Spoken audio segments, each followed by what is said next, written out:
Assalamualaikum warahmatullahi wabarakatuh. Ketemu lagi dengan Kak Furkon di channel Arif Furkon. Pada video kali ini Kak Furkon kembali berbagi informasi seputar P3K Guru tahun 2023 yang paling up to date.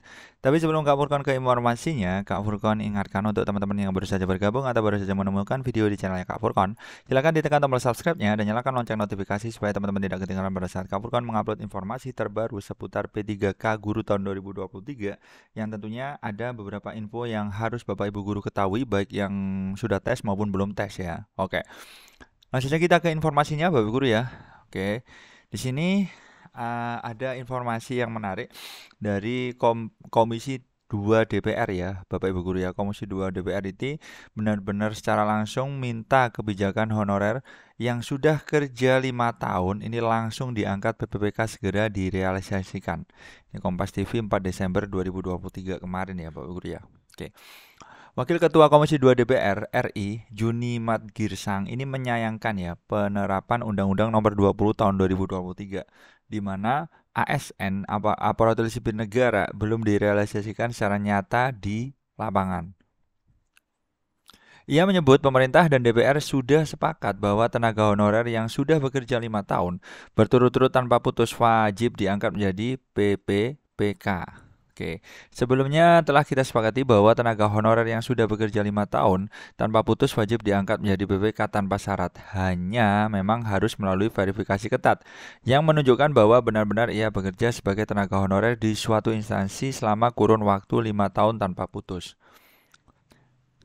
Ini kata Junimat saat kunjungan kerja spesifik di kantor regional 6 BKN Medan akhir pekan lalu.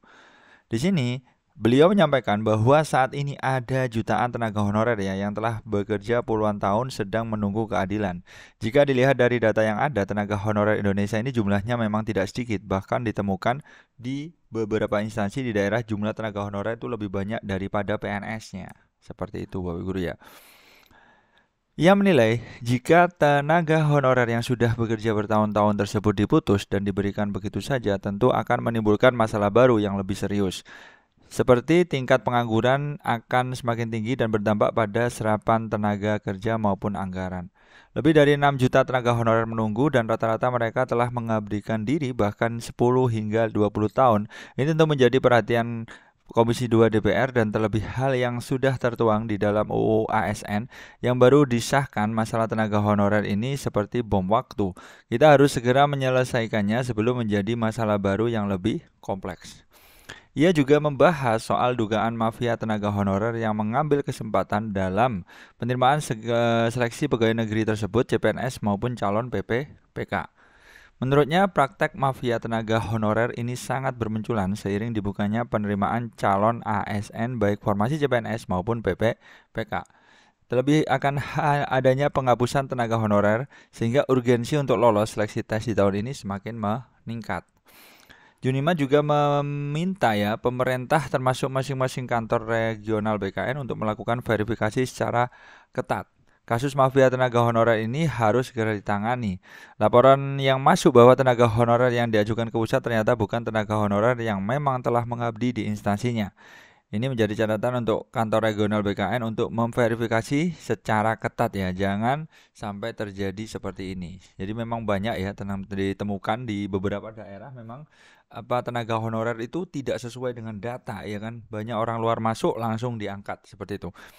Bapak Junimat ini juga menekankan perlunya penyelidikan serta investigasi secara dilakukan baik dari pemerintah maupun stakeholder yang terkait.